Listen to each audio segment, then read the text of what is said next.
My husband's family hijacked our honeymoon and left me behind, so I secretly went to Hawaii instead, and now his mom is furious.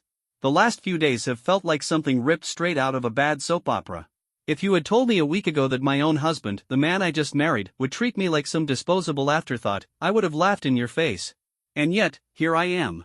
But before I get too ahead of myself, let me take you back to where this all started, so you can understand exactly how I ended up in this mess. If I'm being honest, I've spent most of my life trying to keep other people happy. It's just how I was raised. As the eldest daughter in a strict, traditional household, I learned early on that my needs always came second, sometimes third or fourth. My parents loved me, but their expectations were sky high. I was the first in my family to go to college, the first to land a well-paying job, and now, the first to get married. My parents were beyond proud, and as much as I wanted to bask in that, the pressure that came with it weighed on me like a boulder strapped to my back. Then, nearly 2 years ago, I met James. He was 29, charming, kind, and everything I thought I was looking for in a partner. We met at a casual get-together through mutual friends, and from that moment on, we were practically inseparable. One of the things that initially drew me to him was his love for his family. Coming from a small, close-knit household myself, I respected that. I understood it. But what I didn't realize, at least, not right away, was that James's family wasn't just close. They were suffocating. Overbearing. The kind of family that had an opinion on every single thing he did and had no problem inserting themselves into every corner of his life. At first, I brushed it off as just a different kind of family dynamic, something to admire rather than question. But as our relationship deepened, I started seeing just how much influence they had over him. Weekend plans? Cancelled at the last minute because his parents or siblings needed something. Important milestones for us? Always overshadowed by some family drama or obligation. It wasn't that James was just being helpful, he treated every single request from his family as if it were an unbreakable command. And no matter how much I tried to justify it, the truth was clear, his family always came first. I won't lie, I saw the red flags. I saw them waving right in my face. But I was in love, and I convinced myself that once we were married, things would naturally shift. After all, we'd be starting our own life together, right? Surely, once we became husband and wife, James would understand that our relationship had to take priority. I could not have been more wrong. The wedding should have been my wake-up call. It was a beautiful event, at least on the surface, but it didn't feel like my wedding. It felt like I had accidentally stumbled into a James family production. His parents, his siblings, they had their hands in everything. From the guest list to the decorations, not a single decision was made without their input. I had always imagined my wedding as a celebration of our love, a day about us. Instead, it felt like a carefully orchestrated show, and I was just a supporting character. Looking back, I should have walked away then. I should have recognized that I wasn't just marrying James, I was marrying his entire family. But I was too caught up in the fairy tale I had built in my head, too in love, too blind to see the truth staring me in the face.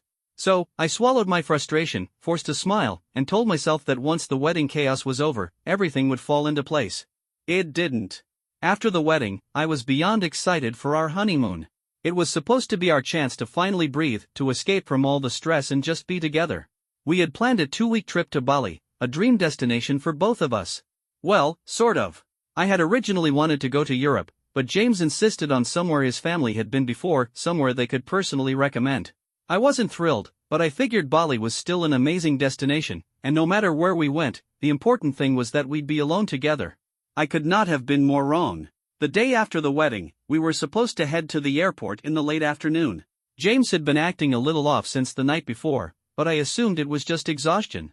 Then, as I was finishing up my packing, he asked if we could talk. I didn't think much of it at first, just figured he wanted to go over last-minute details. Instead, he dropped a bomb on me. With a straight face, he told me that his family had decided to turn our honeymoon into a family vacation. His parents, his siblings, and even a few cousins would be joining us. But the real kicker? They didn't think I should come. Apparently, since I was now part of the family, it was expected that I stay behind to take care of the household while they all jetted off to Bali without me. James, smiling as if he was doing me a favor, told me that this was a wonderful opportunity for me to prove my dedication to his family. He assured me that we could always plan another trip later, but for now, this was what his family wanted, and therefore, what needed to happen. I sat there, staring at him, waiting for some flicker of awareness, some sign that he realized how ridiculous, how cruel, this was. But no. He was serious. He actually thought I would be okay with this. And that's when something inside me snapped. This wasn't just about the honeymoon. This was about every single moment leading up to it. The way James had constantly sidelined me, the way his family's opinions had always mattered more than mine, the way I had convinced myself that things would change when, deep down, I knew they wouldn't. If I let this slide, if I accepted this, I would be setting the tone for the rest of my marriage. So instead of yelling or crying or demanding he see how hurtful this was, I did something that shocked even myself. I smiled. I took a deep breath, looked him in the eye, and told him that I understood. If this was what he and his family wanted, I wouldn't stand in the way. The relief that washed over his face made me want to laugh. He actually thanked me for being so understanding. As he went back to packing for his trip, I excused myself to the bedroom, shut the door, and finally let myself process everything. My hands trembled, my chest tightened, but I refused to let the tears fall. I had a choice to make. I could sit here, wallow in my own humiliation, and accept my new role as the obedient, sidelined wife, or I could take back my power. Then, it hit me. My parents owned a gorgeous vacation home in Hawaii. They had actually offered it to us for our honeymoon, but James had insisted on Bali, claiming it was more exotic and adventurous. Well, guess what? That house in Hawaii sounded perfect now. Without wasting another second, I grabbed my phone, booked a last-minute flight to Maui, and made plans to leave that very evening. James and his family could have Bali. I was choosing me. I packed my bags in a hurry, determined to leave before James or his family could stop me. I wasn't about to waste my breath trying to explain myself to people who clearly didn't see me as a person with my own needs. Before heading out, I scribbled a short note for James, leaving it on the kitchen counter. Since you'll be enjoying Bali with your family, I figured I had my own chores to take care of. Have a great trip. We can talk when we're both back. It was short, to the point, and just vague enough to keep him from immediately chasing after me. With that, I grabbed my luggage, walked out the door, and didn't look back. As I rode to the airport, my emotions were all over the place: anger, sadness, betrayal, but buried underneath all of that was something else. A feeling I hadn't experienced in a long time. Freedom. For the first time in forever, I was putting myself first. I was making a choice that wasn't about pleasing anyone else but about me. By the time I landed in Hawaii, it was late, and the island was wrapped in a peaceful, dreamy quiet. Stepping into my parents' vacation home, I felt an immediate sense of relief. The ocean waves crashing against the shore, the soft rustling of palm trees, it was like the entire place was welcoming me, wrapping me in comfort I hadn't realized I needed so badly. The house itself was warm and inviting, with floor-to-ceiling windows showcasing the breathtaking view of the moonlit ocean. For the first time in a long time, I felt like I was exactly where I was supposed to be. The next 2 weeks were everything I needed. I threw myself into self-care, refusing to let my thoughts spiral over what had happened. I booked spa days, indulged in some of the best food I'd ever eaten, and even took surfing lessons, a childhood dream I had never gotten around to fulfilling. And when I wasn't out exploring, I was reflecting. Really sitting with my thoughts and dissecting how I had ended up here in the first place. I thought about my relationship with James, how it started, how it slowly shifted, and how, piece by piece, I had lost myself trying to fit into his world. I had spent so much time trying to prove myself, to be the perfect wife, the perfect daughter-in-law, that I had ignored every warning sign along the way. All in the name of love. Of acceptance. That realization hit me like a punch to the gut. It hurt, but it also set me free. Because I finally understood something, I deserved better. I deserved a partner who saw me as an equal, who valued my feelings, who prioritized our marriage the way I had been expected to prioritize his family. And if James couldn't understand that, then I was better off without him. By the time my trip was over, I felt lighter. More at peace. Stronger. I packed my bags and prepared to go back home, not as the same woman who had left, but as someone who was finally ready to stand up for herself. But the second I landed and turned on my phone, that peace was shattered. Hundreds of missed calls. Dozens of voicemails. A flood of texts. Not a single one of them asking if I was okay. James and his family weren't worried about my well-being. No, they were furious. Furious that I had dared to leave. Furious that I hadn't done the job they had assigned me. James's voicemails were a slow descent into frustration. At first, he was confused. Then annoyed. Then outright angry. His family wasn't any better. Some messages were passive-aggressive, others outright hostile.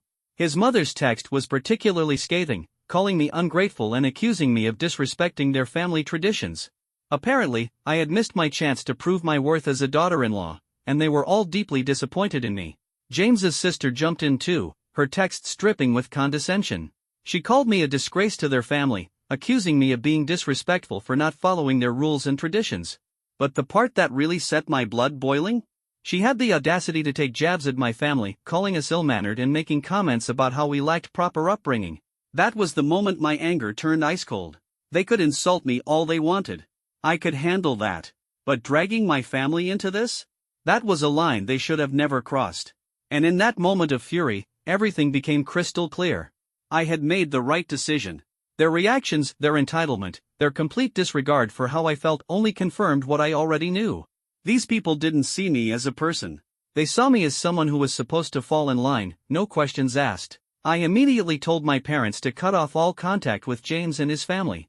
I hadn't told them the full story yet. I didn't want to burden them until I had everything figured out, but I knew one thing for sure. I wanted them as far away from this toxic mess as possible. For now, I was staying with a friend, trying to sort out my next steps. James, of course, was still pushing me to come back. He insisted that we could work things out if I just learned to prioritize family. But after everything that had happened, I wasn't sure I wanted to. Update 1. Hey, everyone. It's been a few days since my post, and I'm honestly overwhelmed by all the support and advice. I've read every comment, and it's given me a lot to think about.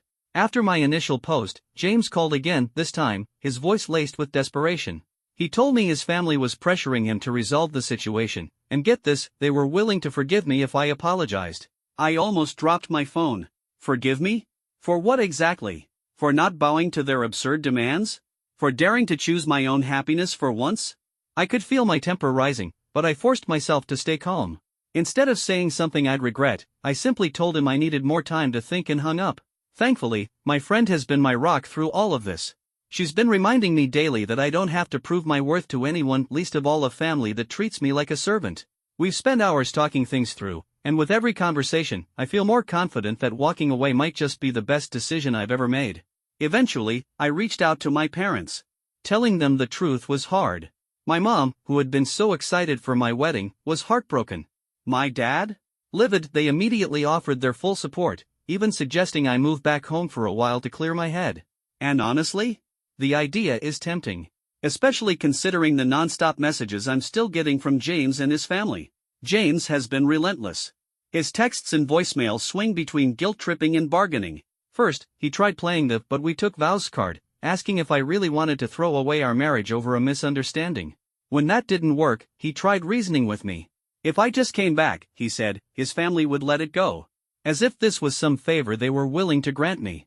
He still doesn't get it. None of them do. I don't need their forgiveness. If anything, it should be the other way around.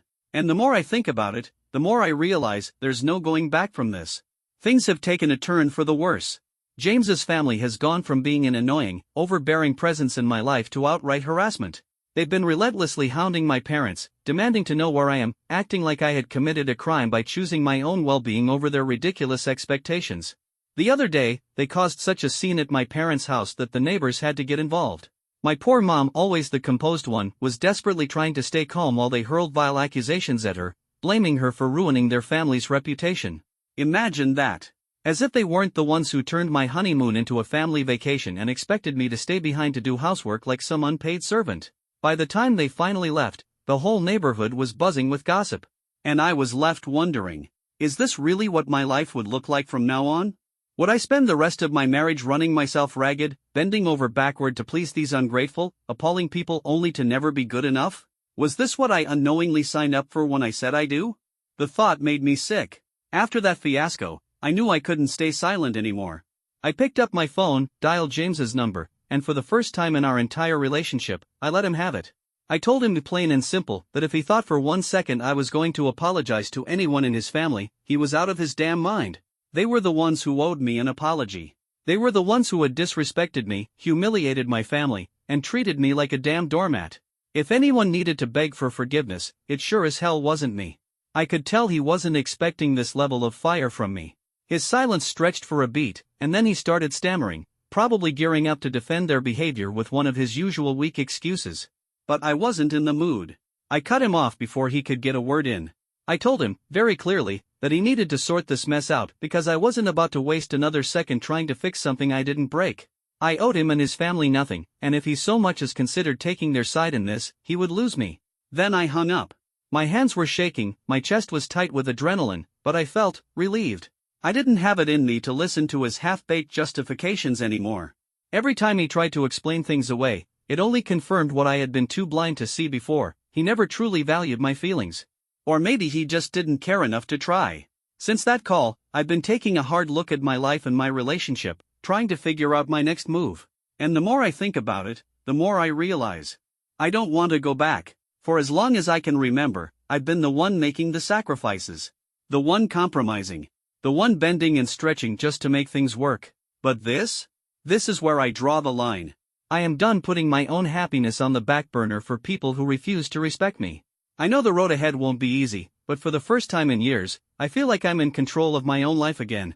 And I have all of you, this community, to thank for that. Your words, your support, your encouragement, they've been a wake-up call. Reading through your comments made me realize how much I had been gaslighting myself into believing this was normal. That I was just being too sensitive. But now, I finally see the truth. I deserve better. And for the first time, I'm starting to believe it. Update 2. Hey, everyone. I wanted to give you all an update on where things stand. I decided to move back in with my parents for now. There were two main reasons for this. First, I felt like I had already imposed on my friend for too long. She insisted that I stay as long as I needed, but I didn't want to overstay my welcome. The second reason?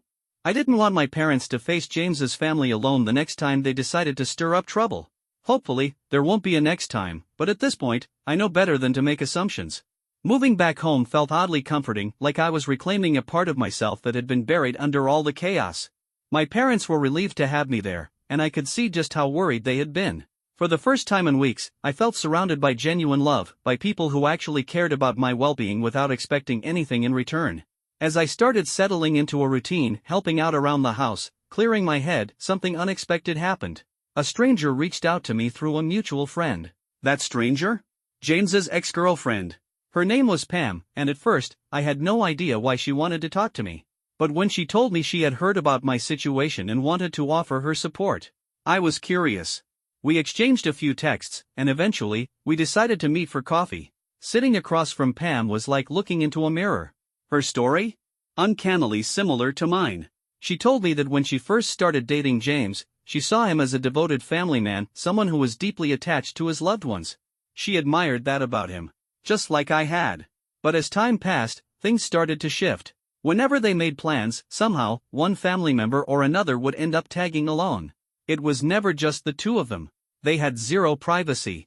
Then she shared something that made my stomach turn. Pam had once planned a romantic weekend getaway with James, something she had been looking forward to for weeks. But at the last minute, his mother suddenly claimed she wasn't feeling well. Panicked, Pam and James took her to the doctor, only to find out there was nothing wrong with her. It was as if she had faked the entire thing just to keep them from going away together. That was when Pam started realizing the truth. James's family wasn't just close. They were controlling. Manipulative. Then she told me something else that sent a chill down my spine. Whenever she was invited to family dinners, she was expected to help clean the table and wash the dishes afterward. No exceptions.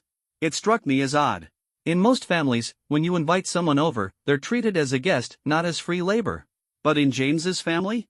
That was the norm. Pam wasn't seen as a guest. She was seen as someone who had to earn her place. And what did James do about it? Absolutely nothing. Pam said the worst part wasn't the way his family treated her, it was the way James just went along with it.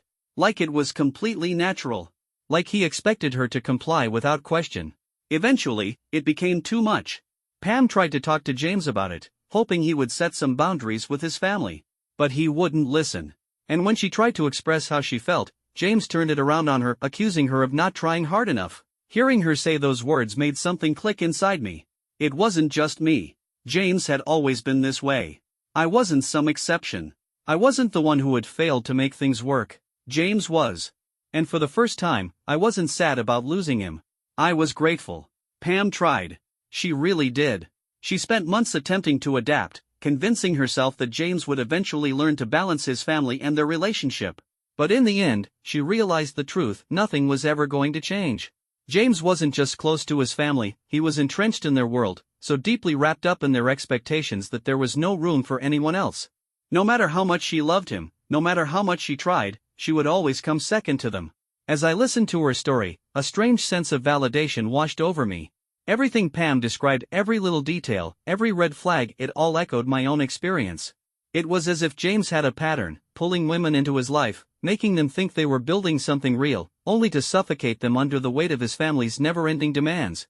And just like Pam, I had spent so much time hoping things would get better.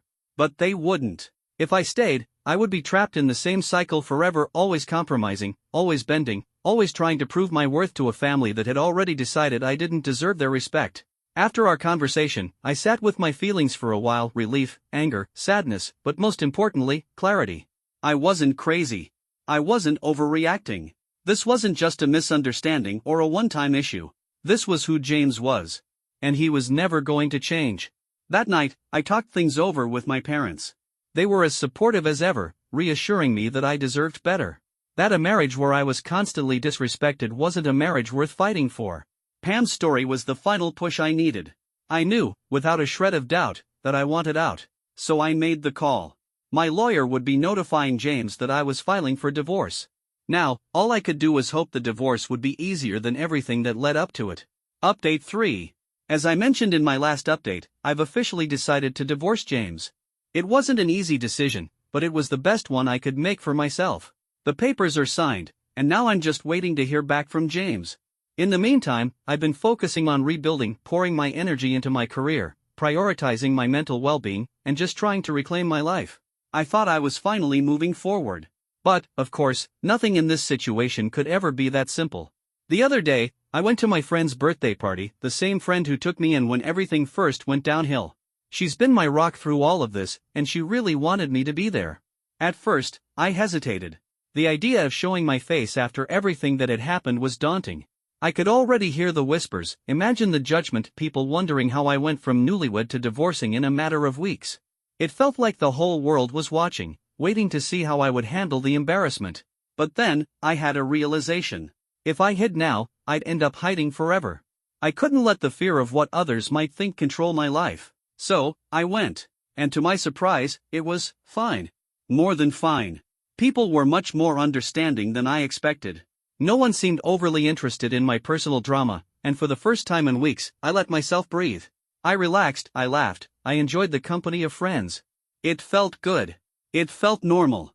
But just as I was starting to believe that things might actually be okay, James stormed into the venue. The moment I saw him, my stomach dropped. My entire body tensed. My pulse pounded in my ears. How did he even know I was here? He spotted me immediately, and before I could so much as blink, he was marching straight toward me, his face twisted with anger. He didn't waste any time before launching into a tirade, demanding to know how I could do this to him. I took a deep breath, forcing myself to stay calm. Do what to him, exactly? Was I not allowed to go to a friend's birthday party now? But my composure only seemed to enrage him further. His voice rose, his words sharp and bitter. He started making a scene, going on about how I was destroying our sacred bond. And I almost laughed. Sacred? What was sacred about a husband who had let his family humiliate me? Who had stood by silently while they treated me like an unpaid maid? Where was all this passion when his mother was calling me ungrateful? When his sister was belittling my family? I had nothing to say to him. Not here. Not now. So I told him firmly that I wasn't about to have this conversation in the middle of my friend's birthday party. I turned to leave, hoping to end the scene before it escalated. But James wouldn't let it go. He followed me, his voice getting louder, his words more erratic. And then, just when I thought the situation couldn't get any worse, someone else stepped in. One of the guys at the party calmly, but firmly, told James to back off. That was all it took for James to lose it completely. His entire demeanor shifted in an instant. His anger, his frustration, it all exploded into something unhinged. He screamed at the guy, accusing me of cheating on him. He ranted about how I was rushing the divorce because I had someone else on the side. The accusation was so ludicrous that, for a moment, I was too stunned to even respond. But James wasn't done. He lunged at the guy, shouting in his face, demanding to know if we were having an affair. The entire party came to a screeching halt. People rushed in to pull James away before things got physical. And as I stood there, watching him unravel in front of everyone, a single thought crossed my mind. Thank God I left him. This wasn't love. This wasn't grief over a broken marriage. This was control. And James had just realized that he lost it. My friend was in tears, apologizing over and over, even though none of this was her fault. The guy who had stepped in to help me was still trying to calm James down, even as James continued hurling wild accusations at him. The entire party had come to a screeching halt, and all I could do was stand there, frozen, watching the chaos unfold. Eventually, a couple of guys managed to physically drag James out of the venue. But just before disappearing through the door, he turned back one last time, his face twisted in a mix of rage and desperation. "You're making the biggest mistake of your life," he shouted, his voice raw with fury. And then, just like that, he was gone. The second he was out of sight, the weight of everything that had just happened came crashing down on me. I was shaken. Embarrassed. But more than anything, I was scared. This was the man I married. The man I once thought I'd build a future with. And yet, the person I had just seen, the unhinged, erratic man who had stormed into my friend's party and made a public spectacle of himself, felt like a complete stranger. Someone I couldn't recognize, couldn't reason with, couldn't trust. This wasn't some momentary lapse in judgment. This wasn't stress or heartbreak. This was who he really was. And that realization cut deeper than anything else. In the aftermath, I couldn't stop apologizing. I kept telling my friend how sorry I was for ruining her birthday, for bringing all this drama into her night. I apologized to the guy who had stood up for me, too, feeling guilty that he had been dragged into this mess. But both of them stopped me, reassured me that none of this was my fault. Still, I couldn't shake the feeling that if I hadn't been there, if I had just stayed home, none of it would have happened. My friend hugged me tight and whispered, "One day, we'll laugh about this." I tried to smile, but in that moment, I couldn't imagine ever finding humor in what had just happened. The breaking point. In the days that followed, I did a lot of thinking. I talked to my parents, I met with my lawyer, and every conversation led me back to the same undeniable conclusion. James wasn't just unwilling to let go. He was losing control in a way that made me genuinely fear for my safety. And that meant I had one last thing to do. I needed to put an end to this once and for all. So, I picked up my phone and called James's mother directly. She answered almost immediately, her tone cold, already bracing for a fight. But I wasn't here to argue. I was done playing nice. I reminded her very clearly of every single time I had excused their toxic behavior. Every time I had swallowed my pride, kept quiet, and sacrificed my own dignity just to keep the peace. But I made one thing crystal clear. My patience was gone. My tolerance was gone. And if James or anyone else in their family harassed me or my parents again, I wouldn't hesitate to file a restraining order. I could hear her sharp intake of breath on the other end of the line. But I wasn't finished. I reminded her of how much they loved to brag about James's high-profile job, about his flawless reputation. And I pointed out that if word got out that his own wife had to file a restraining order against him, that prestigious career of his? Gone. In an instant. That shut her up real fast. The silence stretched between us, thick with unspoken words. Then, in a noticeably different tone, she suggested that maybe we could all sit down and work things out. I cut her off. There was nothing left to work out. This marriage was over. And the sooner they accepted that, the better it would be for everyone. Then I hung up. And for the first time in a long time, I felt something that had become foreign to me. Relief. The end of it all. It didn't take long after that conversation. Very soon, James finally signed the divorce papers. It was almost as if the threat of losing everything he and his family held dear had been the only thing strong enough to make them face reality. Now, my lawyer is handling the final paperwork, and I'm preparing to close this exhausting chapter of my life for good. For the first time in what feels like forever, everything is quiet. No more frantic calls. No more relentless messages. No more harassment. Just peace. And as I sit here, finally able to breathe, I want to take a moment to say thank you. When I first shared my story, I was terrified. I felt lost, unsure of whether I was making the right decision.